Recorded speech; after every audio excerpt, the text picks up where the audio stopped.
लेकिन मेरे प्यारे साथियों, आप अपने मेहमानों की इतनी इज्जत और एहतराम करते हैं, और इतना बड़ा मेहमान, रमजान का महीना आने वाला है, तमाम महीनों का सरदार आने वाला है, आपको जन्नत दिलाने के लिए और आपको गुनाहों से माफ करवाने के लिए, आपके गुनाहों को बख्शवाने के लिए रमजान आ रहा है। मैं आपसे पूछता हूं, उस मेहमान का इस्तकबाल करने के लिए आपकी तैयारी? कोई तैयारी नहीं है। फेसबुक धाए धाए चल रहा है, इंस्टाग्राम की रील तो धड़ाधड़ देखी जा रही है। अल्लाह के वास्ते रमजान के पहले सोशल मीडिया का इस्तेमाल कम से कम कर दो और कोशिश करो कि रमजान में ज्यादा टाइम कुरान को दो। इतने बड़े इमाम थे इमाम मालिक रहमतुल्लाह अलैह, जो पूरे जिंदगी हदीस का दर्स दिया करते थे, लेकिन जब रमजान का महीना आता था इमाम मालिक बाहर तख्ती लगा देते थे, हमारा मदरसा एक महीना बंद रहेगा, रमजान में हम हदीस नहीं पढ़ाएंगे, रमजान कुरान का महीना है। शहरु रमजान अल्लज़ी उन्ज़िला फ़ीहिल कुरान, रमजान ही के महीने में कुरान उतरा है। ओ फेसबुक चलाने वालों, ओ इंस्टाग्राम चलाने वालों, ओ सोशल मीडिया के दीवानों, आओ अहद करो, वादा करो, रमजान आ रहा है, एक महीने के लिए फेसबुक को तलाक दे देंगे, एक महीने के लिए व्हाट्सएप को बहुत कम इस्तेमाल करेंगे, एक महीने को हम इस एक महीने को कुरान को ज्यादा टाइम देंगे।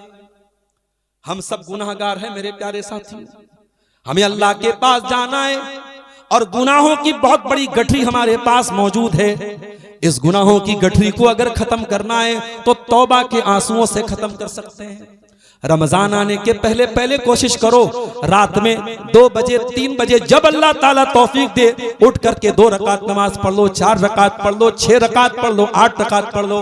तहज्जुद की 2 रकात भी पढ़ लोगे तो तहज्जुद का सवाब मिलेगा, 4 भी पढ़ोगे तहज्जुद का, जितनी अल्लाह ताला तौफीक दे दे तहज्जुद पढ़ लो। शायद हमारे रातों में पढ़ी गई वो तहज्जुद अल्लाह ताला को पसंद आ जाए और अल्लाह हमारे गुनाहों को माफ कर दे। मेरे प्यारे भाइयों, जब अल्लाह हिसाब लेगा तो एक एक चीज का हिसाब लेगा। हमने रात के 12 बजे जो पाप किए उनका भी हिसाब लेगा, हमने दिन के उजाले में जो गलत काम किए उनका भी हिसाब लेगा, हमने पब्लिक के सामने जो गलत काम किए उसका भी हिसाब लेगा, हमने बंद कमरे में जो गलत काम किए अल्लाह उसका भी हिसाब लेगा। अल्लाह से दुआएं करो, ऐ अल्लाह हमारा आसान हिसाब ले ले। अल्लाह के नबी एक दुआ पढ़ा करते थे, अल्लाहुम्मा हासिबनी हिसाबन यसीरा, ऐ अल्लाह तो मेरा आसान हिसाब ले ले। अम्मा आयशा ने पूछा, ऐ अल्लाह के नबी आसान हिसाब का क्या मतलब है? आपने फरमाया, ऐ आयशा आसान हिसाब का मतलब यह है, इन्नमा ज़ालिकल अरज़ु, आसान हिसाब का मतलब यह है कि बंदे के नाम अमाल अल्लाह के सामने पेश किए जाएं और अल्लाह ताला नजरअंदाज कर दे, अल्लाह ताला दरगुजर कर दे, अल्लाह ताला माफ कर दे, अल्लाह पूछताछ न करे, अल्लाह जांच पड़ताल न करे, अल्लाह ये ना पूछे कि ये काम तूने क्यों किया, कब किया। अगर अल्लाह पूछताछ करेगा तो हम बर्बाद हो जाएंगे। इसलिए दुआ किया करो मेरे भाइयों कि अल्लाह ताला दरगुजर कर दे, माफ कर दे। इसीलिए रमजान में ताक रातों में हम जो दुआ पढ़ते हैं, इतनी बड़ी रात है साहब, 1000 महीने से बेहतर है वो रात। 1000 महीना कितना होता है, कैलकुलेटर पे जोड़ो, 1000 को भाग दे दो 12 से, 84 साल से ज्यादा का टाइम आता है। एक रात की इबादत 84 साल की इबादत से बेहतर है। उस एक रात में अल्लाह के नबी से हजरत आयशा ने पूछा, ऐ अल्लाह के नबी अगर मुझे लैलतुल कद्र मिल जाए तो मुझे क्या पढ़ना चाहिए, क्या करना चाहिए? आपने फरमाया, ऐ आयशा अगर तुम्हें लैलतुल कद्र मिल जाए तो तुम ये दुआ पढ़ा करो। और मैं एहसान मानता हूं अपने नबी का, मेरे नबी बहुत लंबी लंबी दुआएं पढ़ा करते थे, मगर रमजान की ताक रातों में पढ़ने के लिए आपने जो दुआ सिखाई है वो आपके सीमांचल का और आपके कटिहार और पूर्णिया का एक कम पढ़ा लिखा आदमी, एक रिक्शा चलाने वाला, एक मजदूर, एक ऐसा आदमी जो बहुत पढ़ा लिखा नहीं है वो भी इस दुआ को पढ़ सकता है, बच्चा भी इस दुआ को पढ़ सकता है। बहुत छोटी सी दुआ है, अल्लाहुम्मा इन्नका अफ़्वुन तुहिब्बुल अफ़्व फ़अफ़ु अन्नी, ऐ अल्लाह तू माफ करने वाला है और माफी को पसंद करता है, ऐ अल्लाह तू मुझको माफ फरमा दे, ऐ अल्लाह तू मुझको दरगुजर फरमा दे। जरा गौर करो मेरे प्यारे साथियों, जो रात 84 साल से बेहतर है, उस रात में हमने अल्लाह से रोजी रोटी न मांगी, उस रात में हमने अल्लाह से जमीन जायदाद न मांगी, उस रात में अल्लाह से बीवी बच्चों की सेहत न मांगी, उस रात में हमने मांगा तो क्या मांगा, अल्लाहुम्मा इन्नका अफ़्वुन तुहिब्बुल अफ़्व फ़अफ़ु अन्नी, ऐ अल्लाह तू माफ करने वाला है, तू माफी को पसंद करता है, ऐ अल्लाह मुझको भी माफ फरमा दे। उस मेहमान का इस्तेकबाल करने के लिए तैयार हो जाओ मेरे साथ। और कोशिश करो चरखी वालों कि रमजान में डेली तरावी की नमाज जरूर पढ़ो। ये जो तरीका कुछ जगहों पर है कि 4 दिन तरावी पढ़ते हैं बाकी 26 दिन गायब, ये गलत तरीका है। आप कुरान खत्म करें चाहे ना करें वो जरूरी नहीं है, मगर आप कोशिश कीजिए। और मैंने साउथ इंडिया में, मैं हर साल रमजान में साउथ इंडिया में जाता हूं, वहां पे मैंने ये चीज देखी है कि वहां इस बात पे ज्यादा प्रेशर ही नहीं है कि कुरान खत्म होना चाहिए। हाफिज साहब एक एक पारा पढ़ा रहे, आधा आधा पारा पढ़ा रहे, इत्मीनान से पढ़ा रहे हैं और आराम से लोग पूरे महीने तरावी पढ़ते हैं। मेरे प्यारे साथियों, कोशिश कीजिए पूरे महीने आप तरावी पढ़िए, उस मेहमान का हक अदा कीजिए। तो बात दूसरी तरफ जा रही है, घड़ी की सुई बड़ी तेजी से आगे की तरफ बढ़ रही है। हम लौटते हैं अपने मौजू की तरफ। कुरान का 30वां पारा और सूरे माऊन अल्लाह असली और नकली दीनदारी का फर्क हमें बता रहा है। अल्लाह ने फरमाया, नकली दीनदार है वो इंसान जो यतीम को दबाता है, फज़ालिकल्लज़ी यदउल यतीम, जो यतीम का हक मारता है, वला यहुज़्ज़ु अला तामिल मिस्कीन, और जो गरीबों को खाना नहीं खिलाता है। मेरे प्यारे साथियों, अल्लाह ने आपको दौलत दी हो चाहे न दी हो, दिल को थोड़ा बड़ा कर लीजिए। मेहमान घर में आ जाए तो मेरी प्यारी माँ और बहनों, अपने माथे पर शिकन ना आने दो। मेहमान खा के जाएगा, दुआएं दे के जाएगा। मेहमान अगर मुसलमान है, मेहमान दीनदार है, मेहमान अगर आलिमे दीन है और आपके घर जाएगा तो दुआएं दे के जाएगा। मेहमान के आने पर कभी माथे पर सिलवटे मत आने देना। और याद रखो, रमजान का महीना भी आगे आने वाला है। कोशिश करो कि रोजाना जब इफ्तार करने बैठो तो किसी एक रिश्तेदार को, किसी एक दोस्त को, किसी एक पड़ोसी को साथ में बिठा के इफ्तार करा दो। अल्लाह के नबी फरमाते हैं, मन फत्तरा साइमन कान लहु मिस्लु अजरि साइम, किसी एक रोजेदार को भी अगर आपने इफ्तार कराया तो जितना सवाब रोजेदार को मिलेगा उतना आपको भी मिलेगा। यानी आप रोजा रहेंगे 29, रोजा रहेंगे 30, लेकिन अगर आपने एक रोजेदार को भी इफ्तार कराया आपको डबल रोजे का सवाब मिलेगा। आप 30 रोजा रहेंगे मगर 60 रोजे का सवाब मिलेगा। मेरे प्यारे साथियों, जो गरीबों को खाना ना खिलाए, जो भूखों को खाना ना खिलाए, वो हाजी हो, नमाजी हो, कुछ भी हो, कुरान कह रहा है वो नकली दीनदार है। वो इंसान दीनदारी का दावा करता है मगर ढोल में बोल है, वो नकली दीनदार है। उसके बाद अल्लाह ने फरमाया, फवैलुल लिल मुसल्लीन, बर्बादी है नमाज पढ़ने वालों के लिए। यहां सारी तकरीर नमाज पे हो रही है, जुमा का खुतबा नमाज पे हो रहा है, एक एक घंटा मौलवी साहब नमाज पे तकरीर कर रहे हैं। और कुरान क्या कह रहा है, फवैलुल लिल मुसल्लीन, बर्बादी है नमाज पढ़ने वालों के लिए। अय अल्लाह, कौन से नमाज पढ़ने वालों के लिए?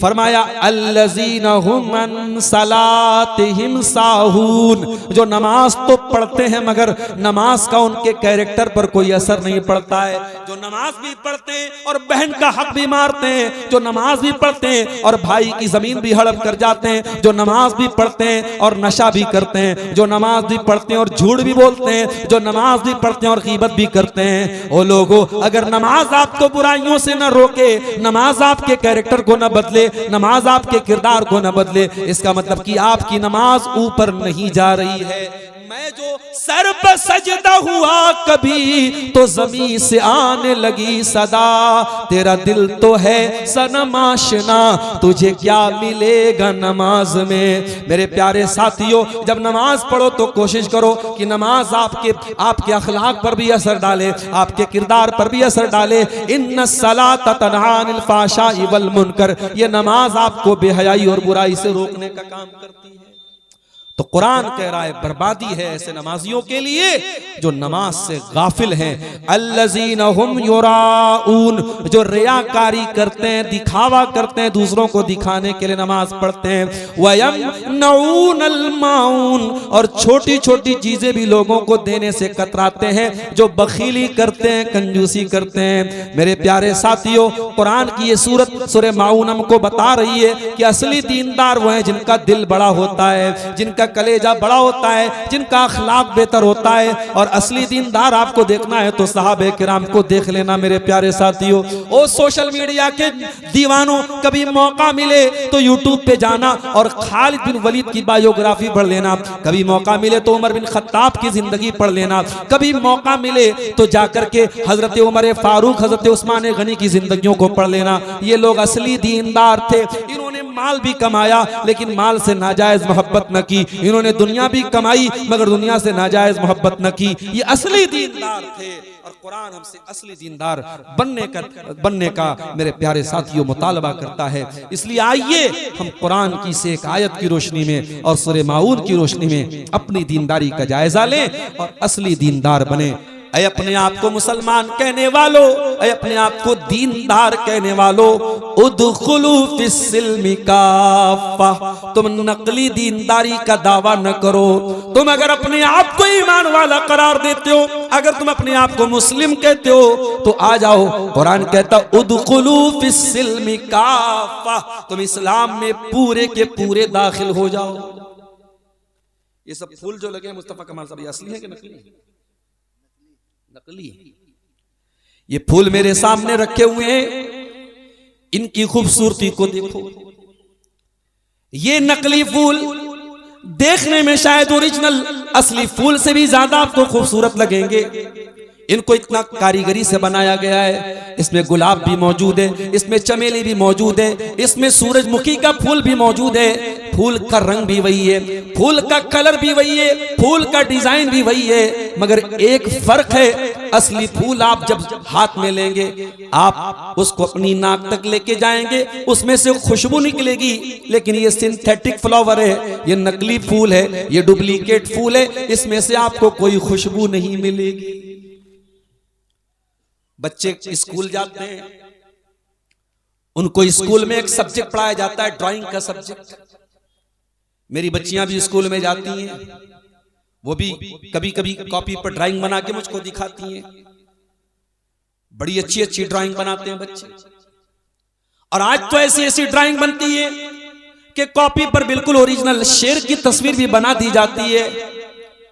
लेकिन मेरे प्यारे भाइयों, कॉपी पर कागज पर बना हुआ वो शेर देखने में जितना भी असली शेर की तरह लग रहा हो, मगर वो जंगल में पाए जाने वाले ओरिजिनल शेर के जैसा नहीं हो सकता।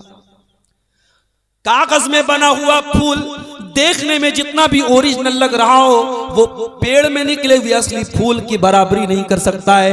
यही तो कुरान की आयत में बता रही है कि ऐ मुसलमानों, तुम असली मुसलमान बनो, तुम नकली मुसलमान न बनो।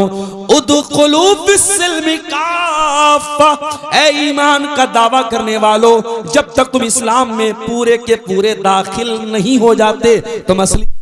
तो अर्ज ये कर रहा था मेरे प्यारे साथियों कि कुरान करीम के दूसरे पारे की आयत असली और नकली मुसलमान का फर्क बताती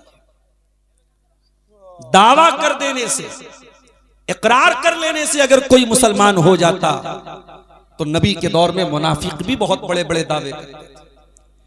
इज़ा जाअकल मुनाफिकून क़ालू नशहदु इन्नका लरसूलुल्लाह, ऐ मेरे नबी, जब ये मुनाफिक लोग आपके पास आते हैं तो ये दावा करते हैं, कहते हैं कि हम गवाही देते हैं कि मोहम्मद सल्लल्लाहु अलैहि वसल्लम अल्लाह के रसूल हैं।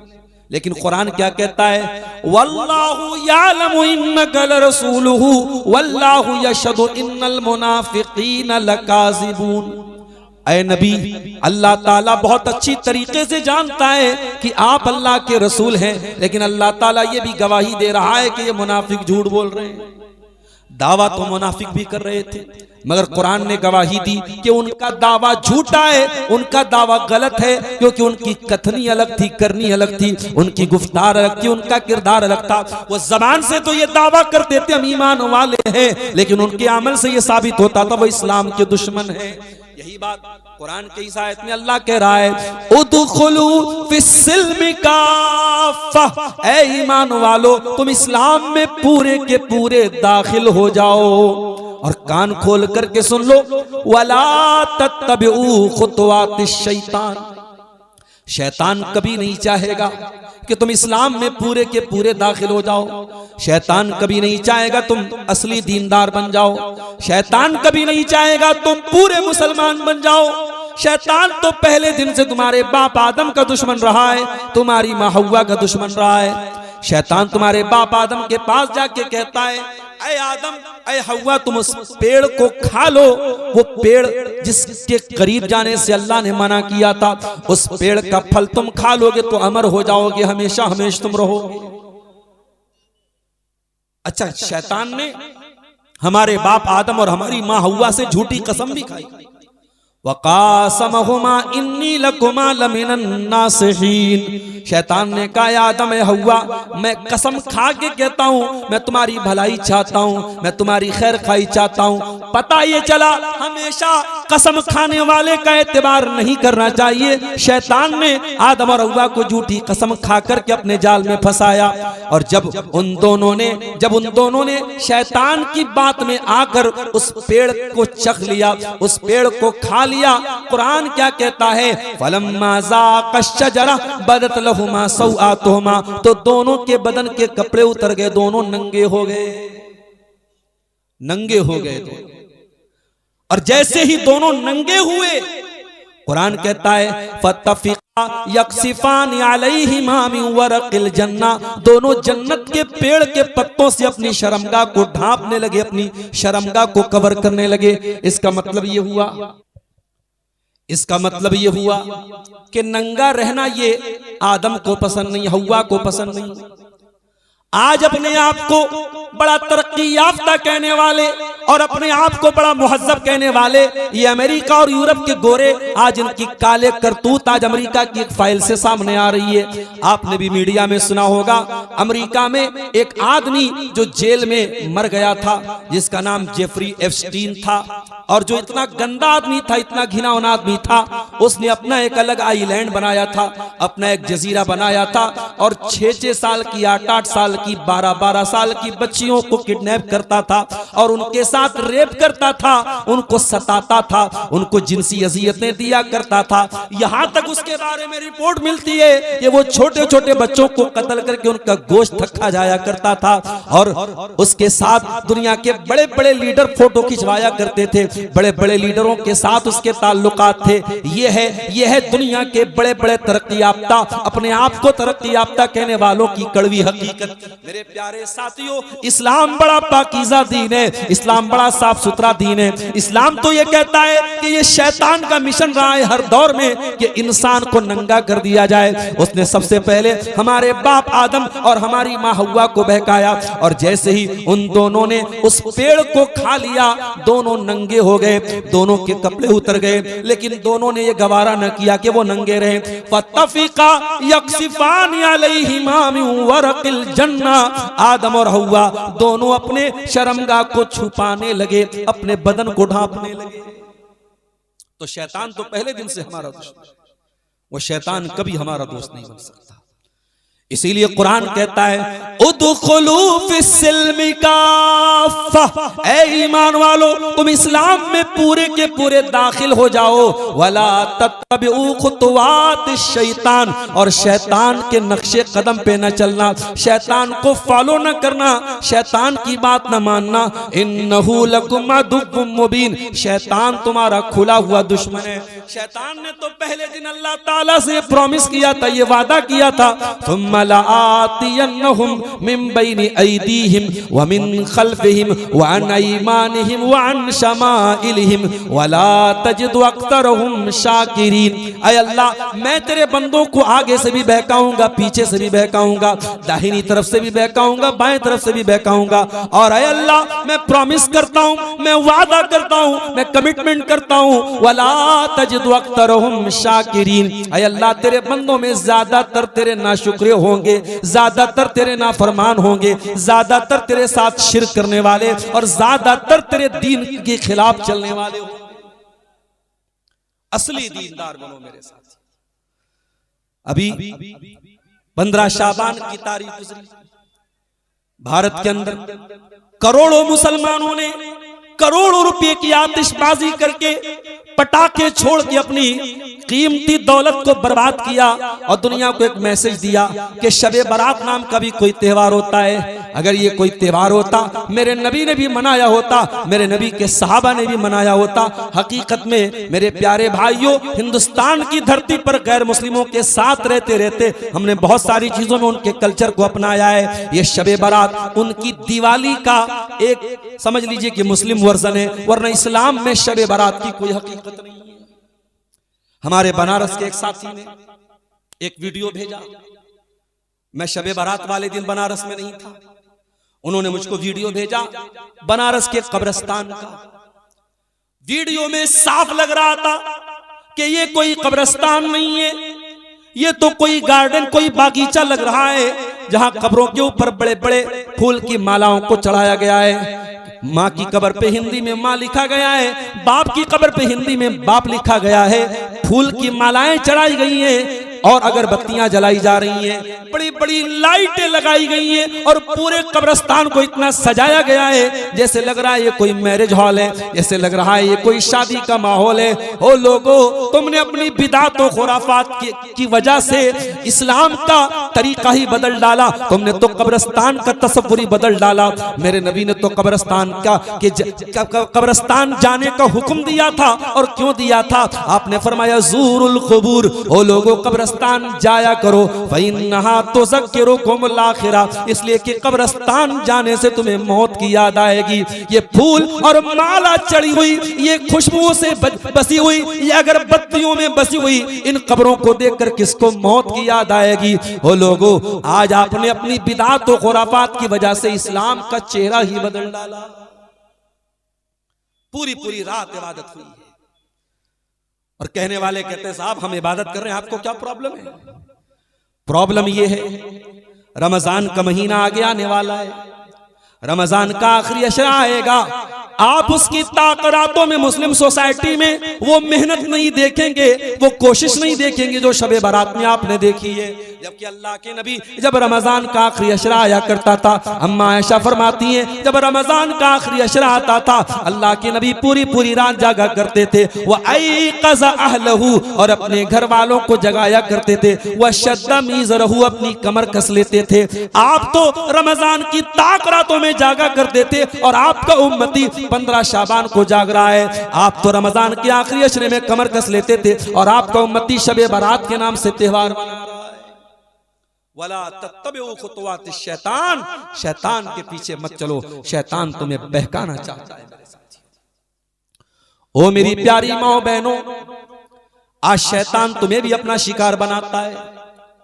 ये औरत जिसको अल्लाह ताला ने इतना बड़ा दर्जा दिया है, जब ये औरत एक बेटी की शक्ल में दुनिया में आती है, ये बहुत बड़ा इनाम लेकर के आती है, ये बहुत बड़ा तोहफा लेके आती है। अल्लाह के नबी फरमाते हैं मनिब्तुलिया मिन हाज़िहिल बनाति शैआ, जिसको अल्लाह ताला बेटी देता है, जिसके घर में लड़की का जन्म होता है, जिसके घर में बिटिया पैदा होती है, अल्लाह के नबी ने फरमाया मनिब्तुलिया बिहाज़िहिल बनात, जिसको अल्लाह ताला बेटी दे देता है, कुन्न लहू सित्रम मिनन नार, ये बेटी अपने माँ बाप को जहन्नम से बचाने आती है। अगर बेटी की परवरिश अच्छे तरीके से माँ बाप कर लेते हैं, अगर बेटी की सही जगह शादी कर देते हैं, दीनदारी देखकर, अच्छा रिश्ता देखकर बेटी की शादी कर लेते हैं, बेटी को बेहयाई से बचाते हैं, बेटी को बदकारी से बचाते हैं, बेटी को अच्छी तालीम देते हैं, अच्छी परवरिश करते हैं, तो ये बेटी अपने माँ बाप को जहन्नम की आग से बचाने का काम करती है। और यही बेटी जब कल किसी की बीवी बन जाती है, जब शादी के बाद ये किसी की बीवी बन जाती है, तो कुरान क्या कहता है? वमिन आयातिही अन खलक लकुम मिन अनफुसिकुम अज़वाजन लितस्कुनु इलैहा, हो लोगों हमने तुम्हारी बीवियों को तुम्हारे सुकून का जरिया बनाया है। तुम जमाने के हराम रिश्तों में सुकून नहीं पा सकते, तुम गर्लफ्रेंड और बॉयफ्रेंड के रिश्तों में सुकून नहीं पा सकते, तुम हराम रिलेशनशिप में सुकून नहीं पा सकते। अगर सुकून चाहिए, अगर पीस ऑफ माइंड चाहिए, तो वो निकाह के जरिए ही तुमको मिल सकता है। जब तुम निकाह करके बीवी बना करके एक औरत को अपनी जीवन संगिनी बनाते हो, अपनी लाइफ पार्टनर बनाते हो, अपनी शरीक हयात बनाते हो, तो वो तुम्हारे जीवन में सुकून लेकर के आती है। और यही औरत शादी के बाद कुछ दिनों के बाद जब मां बन जाती है, मां बनना भी एक बड़ा खूबसूरत एहसास होता है। जब ये एक बच्चे को जन्म देती है, वो एक पल के लिए भी उसको मालूम होता है कि बच्चा पैदा होने के दौरान मेरी मौत भी हो सकती है, मगर एक बार भी वो अपने बच्चे को कोसती नहीं है, एक बार भी अपने बच्चे को बुरा भला नहीं कहती है। कितनी औरतें जो उसी प्रेगनेंसी के ऑपरेशन के दौरान इंतकाल कर जाती हैं। और अल्लाह के नबी ने अगर बच्चे की पैदाइश के दौरान किसी औरत का इंतकाल हो जाए, आपने उस औरत को शहीदा का दर्जा दिया है, वो शहादत का सवाब पाएगी, आपने उसको शहादत का सवाब पाने वाला बताया है। इतनी बड़ी कुर्बानी औरत देती है मगर मुस्कुरा के देती है, उसके चेहरे पर उसकी मुस्कुराहट तब भी गायब नहीं होती है। जब जब बच्चे की डिलीवरी हो जाती है और वो औरत मां बनती है, उसकी गोद में बच्चा आता है, उसके चेहरे पर मुस्कान आ जाती है, उसके बदन का काफी खून बह चुका होता है, उसके बदन की काफी एनर्जी खर्च हो चुकी होती है, उसकी जिंदगी का सबसे बड़ा इम्तिहान पूरा हो चुका होता है, मगर आज वो मां बन चुकी है। और ये बच्चा कल जब बड़ा होगा, अल्लाह के नबी फरमाते फ़इन्नल जन्नत तहत क़दमिहा, ये बच्चा कल जब बड़ा होगा, जब तक ये अपनी माँ की सेवा न करे, जब तक ये अपनी माँ की खिदमत न करे, जब तक ये अपनी माँ को खुश न करे, ये बच्चा जन्नत में नहीं जा सकता, क्योंकि बच्चे की औलाद की माँ के कदमों के नीचे उसकी जन्नत है। ये दर्जा आपको दिया था मेरी प्यारी माँ और बहनों इस्लाम ने, मगर ये दर्जा आपने खो दिया जब आपने अपने आप को बाजारी बना दिया।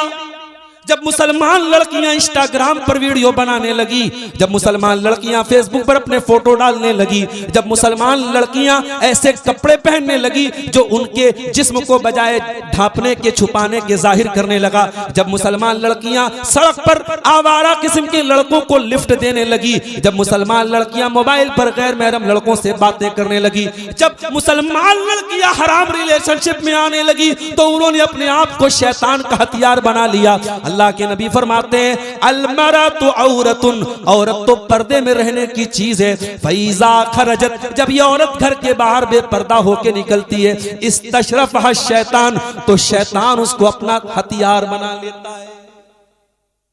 इस्लाम एक औरत को शैतान का हथियार बनने की तालीम नहीं देता है मेरी प्यारी माँ।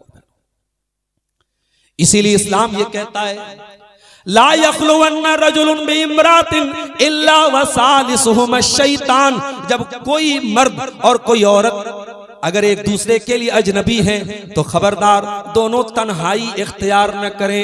एक कमरे में, एक घर में दोनों तन्हा न रहें, दोनों अकेले न रहें। जब एक मर्द और एक औरत अकेले में रहेंगे, अल्लाह के नबी फरमाते इल्ला वसालिसुहुम शैतान, तो तीसरा शैतान वहां पे जरूर होगा।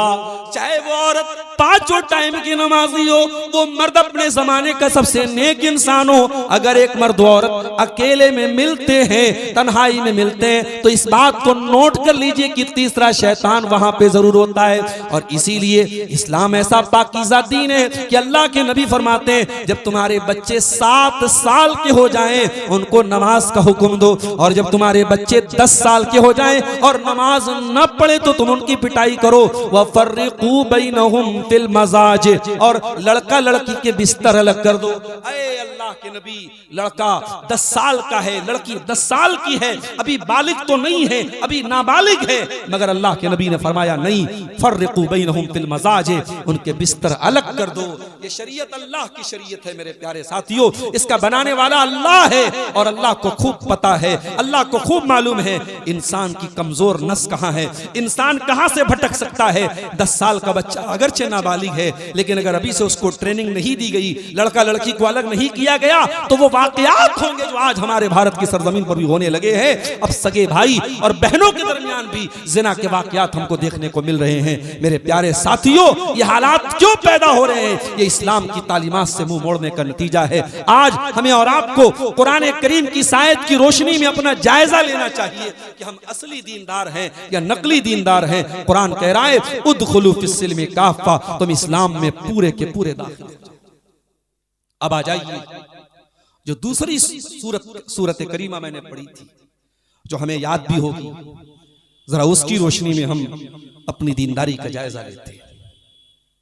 अराइतल्लज़ी युकज़्ज़िबु बिद्दीन, ऐ नबी क्या आपने उस इंसान को देखा जो दीनदारी का दावा करता है मगर झूठा है, जो बड़ा हाजी और नमाजी बना फिरता है लेकिन उसके घर में सूद और ब्याज का धंधा भी होता है, उसके घर में हराम की दौलत भी आती है, उसकी लड़कियां बेपर्दा भी घूमती हैं, उसके घर में शराब का नशा भी होता है, उसके घर में हराम काम भी होता है। अरा अरअयतल्लज़ी युकज़्ज़िबु बिद्दीन, ऐ नबी क्या आपने उस इंसान को देखा जो दीनदारी का दावा करता है मगर नकली दीनदार है, जो दीन को झुठलाता है। और उसकी पहचान क्या है? फ़ज़ालिकल्लज़ी यदउल यतीम, वो यतीम को दबाता है, वो कमजोर को दबाता है, वो अनाथ बच्चे का हक मारता है, वो यतीम के ऊपर अत्याचार करता है। जानते हो यतीम किसको कहते हैं? यतीम उस बच्चे को कहते हैं जिसका बाप मर गया। और ये जुमला नोट कर लो, अगर आदमी बालिग हो गया है, लड़का बालिग हो चुका है, लड़की बालिग हो चुकी है, तो बाप के मरने के बाद शरीयत की इस्तिलाह में वो यतीम नहीं कहलाता, यतीम नाबालिग को कहते हैं। लेकिन मेरे प्यारे साथियों, आपकी उम्र 50 साल की भी हो जाए, जिस दिन आपके बाप का इंतकाल होगा उस दिन आपको एहसास होगा कि बाप कितनी बड़ी नेमत है, बाप कितनी बड़ी दीवार है, कितनी ऐसी टेंशन है जो बाप अपने सर पे लेके घुमा करता था, कितनी समस्याएं हैं जो आपका बाप आपको भनक भी लगने नहीं देता था। बाप जिंदा है तो बाप की कदर कर लो, बाप जिस दिन मरेगा तुम्हें एहसास होगा कि कितनी बड़ी दीवार को तुमने खो दिया है।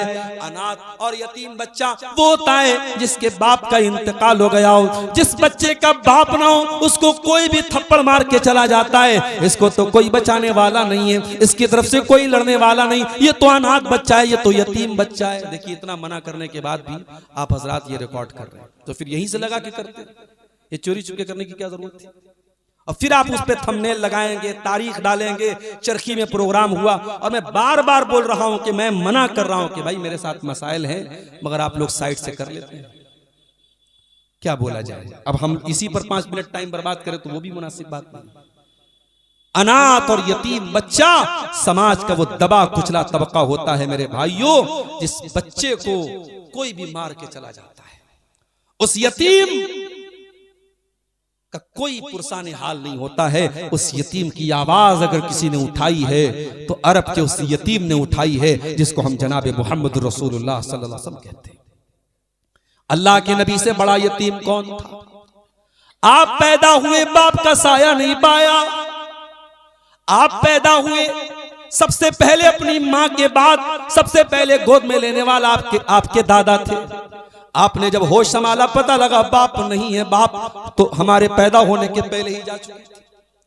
6 साल की उम्र में आपने अपनी मां को खो दिया, आप यतीम दर यतीम हो गए, मां भी नहीं बाप भी नहीं। आपने दुनिया को मां का दर्जा बताया, दुनिया को मां के हुकूक बताए। आपका दिल भी चाहता था मेरी माँ जिंदा होती तो मैं माँ की सेवा करता, मैं माँ की खिदमत करता। माँ को तो नहीं आपने पाया, हाँ जिन औरतों ने आपको दूध पिलाया था जो आपकी रजाई माएँ थी, हलीमा सादिया आपकी रजाई माँ थी, सुवैब आपकी रजाई माँ थी, उम्मे ऐमन आपकी रजाई माँ थी, ये आपकी वो औरतें थी जिन्होंने आपको बचपन में दूध पिलाया था। जब कभी आपके पास आ जाती थी आप उनको अम्मा अम्मा कह के मुखातब किया करते थे। आप कुछ और न कर पाते, अपने बदन की चादर उतार के उनके लिए बिछा दिया करते। ओ मेरी माँ हलीमा, ओ मेरी माँ सुहैबा, ओ मेरी माँ उम्मे ऐमन, मेरे पास कुछ और तो नहीं है, ये मोहम्मद रसूलुल्लाह के बदन की चादर है, आओ इस चादर पे बैठ जाओ, अपने बच्चे को कुछ खिदमत करने का मौका दे दो। इतनी मोहब्बत करते थे मेरे प्यारे साथियों अल्लाह के नबी माओ से। माँ के न होने का एहसास आपको हमेशा रहता था मेरे साथ, इसीलिए आपने यतीम का हक बताया दुनिया वालों को। आपने फरमाया अना व काफिलुल यतीम कहातैन, यतीम को पालने वाला मेरे साथ जन्नत में जाएगा, और ऐसे जाएगा जैसे ये दोनों उंगलियां एक दूसरे के साथ सटी हुई हैं। यतीम को पालने वाला मोहम्मद रसूलुल्लाह के साथ जन्नत में जाएगा। और जो यतीम का माल खा जाए, जो यतीम के नाम पर मिलने वाली दौलत हड़प कर जाए, जो यतीम की प्रॉपर्टी पर नाजायज कब्जा कर ले, जो यतीम के माल को अपने पेट में डाल ले, अल्लाह के नबी पर कुरान की आयत भी उतरती है, इन्नल्लज़ीना याकुलूना अम्वालल यतामा ज़ुल्मन इन्नमा याकुलूना फी बुतूनिहिम नारा। जो यतीम का माल खा जाते हैं वो अपने पेट में जहन्नम की आग भरते हैं, वो अपने पेट में खाना नहीं डालते, वो रोटी चावल नहीं डालते। जो यतीम का माल खाते हैं वो अपने पेट में जहन्नम की आग भरते हैं। वसयस्लऊना सईरा, और अनकरीब वो जहन्नम की भड़कती हुई आग में डाले जाएंगे। यतीम का हक बयान किया है अल्लाह के प्यारे नबी जनाब मोहम्मद रसूलुल्लाह सल्लल्लाहु अलैहि वसल्लम ने मेरे साथ। माँ की ममता आपको कभी कभी बहुत याद आती थी। एक दिन आप सहाबे किराम को लेके मदीना से निकले। कुछ किलोमीटर दूर मदीना के बाहर एक जगह अबवा नाम की एक जगह थी जहां आपकी माँ की कब्र थी। सहाबा को लेके आप अपनी माँ की कब्र पर गए। ओ लोगों, हम शबे बारात को नहीं मानते, लेकिन हाँ, अपने माँ बाप की कब्र पे कभी कभार जाना चाहिए। कोई दिन तय करने की जरूरत नहीं है, कोई वक्त तय करने की जरूरत नहीं, लेकिन कभी कभार अपनी माँ की कब्र पे जाना चाहिए, अपने बाप की कब्र पे जाना चाहिए। मगफरत की दुआ तो आप मस्जिद में बैठ के भी कर सकते हो, घर में बैठ के भी कर सकते हो, लेकिन माँ को याद करने के लिए, बाप को याद करने के लिए कभी कभी कब्रिस्तान चले जाया करो। अल्लाह के नबी अपनी माँ की कब्र पे जाते हैं। वो माँ जिसकी उंगली पकड़ के आप 6 साल की उम्र में चला करते थे, जिस माँ को आपने 6 साल की उम्र में खो दिया था, उस माँ की कब्र पे जाके उस माँ की ममता को याद करके अल्लाह के नबी रोने लगते हैं। आपकी आंखों से ज़ारो कतार आंसू बहने लगते हैं और आपको रोता हुआ देखकर सहाबे किराम भी रोने लगते हैं और आप रोते रोते अपनी बेबसी का ऐलान करते हैं और आप कहते हैं, इस्ताज़नतु रब्बी अन अज़ूर क़ब्रहु अन अस्तग़फ़िर लि उम्मी। ओ लोगों, मैंने अपने रब से इजाजत मांगी थी, मैं अपनी माँ की मग़फ़िरत की दुआ करना चाहता हूँ, लेकिन अल्लाह ने मुझे अपनी माँ की मग़फ़िरत की दुआ करने की इजाजत नहीं दी। फिर मैंने इजाजत मांगी, ऐ अल्लाह, मैं अपनी माँ की कब्र पे जाना चाहता हूँ, तो अल्लाह ने मुझे माँ की कब्र पे जाने की इजाजत दे दी। ओ लोगों, तुम भी कब्रिस्तान जाया करो, क्योंकि कब्रिस्तान जाने से मौत की याद आती है, आखिरत की याद आती है। आज तो हम इतने कठोर दिल हो चुके हैं, हमें तो कब्रिस्तान में भी मौत की याद नहीं आती। अब तो कब्रिस्तान में बैठ के नौजवान जुआ खेलता है, मोबाइल देखता है, शराब पीता है। हम तो इतने कठोर दिल हो चुके हैं मेरे साथी। अल्लाह के वास्ते मेरे भाइयों, बड़े दर्द के साथ एक बात कहता हूं, आपके घर में जब कोई मेहमान आता है, आप मेहमान की बड़ी इज्जत करते हैं। खास तौर से शेरशाबादी कौम में मैं देखता हूं, मैं भारत के बहुत सारे इलाकों में गया, मगर मेहमान नवाजी की कुछ चीजें जो आपके यहां मुझे नजर आई, कहीं और नजर नहीं आई। सबसे पहले तो वो जो आपका नाश्ता होता है, आप जितना भी खाना बना लें, लेकिन मेहमान आएगा, हमारे बनारस में बिस्किट रखेंगे, नमकीन रखेंगे, मीठा रखेंगे, चाय रखेंगे, पान खिला देंगे। लेकिन आपके शेरशाबादी में मैंने देखा कि पहले प्लेट में कुछ भुजिया नमकीन होगी, कुछ मीठा होगा, कुछ काजू होगा। ये एक नॉर्मल पूरे सीमांचल में, पूरे शेरशाबादी में ये एक नाश्ते की पहचान है। उसके बाद खाना, आप यूपी चले जाएं, दिल्ली चले जाएं, मुंबई चले जाएं, खाने मेहमान अगर आया, दस्तरखान लगाया, डोंगे में सालन रख दिया गया और प्लेट में रोटियां रख दी गई, चावल रख दिया गया और मेहमान से कहा गया बिस्मिल्लाह भाई निकालिए। मेहमान अपने हाथ से निकालता। मगर आपके यहाँ मेहमान नवाजी का तरीका नहीं साहब। हम आप खुद अपने हाथ से नहीं निकालेंगे, हम आपको देंगे। मौलवी साहब चावल लेंगे, आप भात लेवें, रोटी लेवें, क्या लेंगे, आप खुद निकाल रहे हैं। ये आपकी मेहमान नवाजी का तरीका है। दुआ है रब्बुल आलमीन से, इलाही आलमीन हमें सही मानों में दीनदार बनने की तौफीक अता फरमाए। रब्बुल आलमीन हमारे अंदर जो कमियां और कोताहियां हैं, हमें जल्द से जल्द उनसे सच्ची तौबा करने की तौफीक अता फरमाए और हमें रमज़ान का ये मुबारक महीना जो आगे आने वाला है, उसका बेहतरीन तरीके से हमें इस्तकबाल करने की रब्बुल आलमीन तौफीक अता फरमाए। रब्बुल आलमीन हमारे नौजवानों की भी इस्लाह फरमाए, हमारी ख़वातीन की भी इस्लाह फरमाए। जब तक हम दुनिया में जिंदा रहें, इस्लाम पर जिंदा रहें और हमारा खात्मा ईमान पर हो। आमीन। व आखिर दावाना अनिल हम्दुलिल्लाह।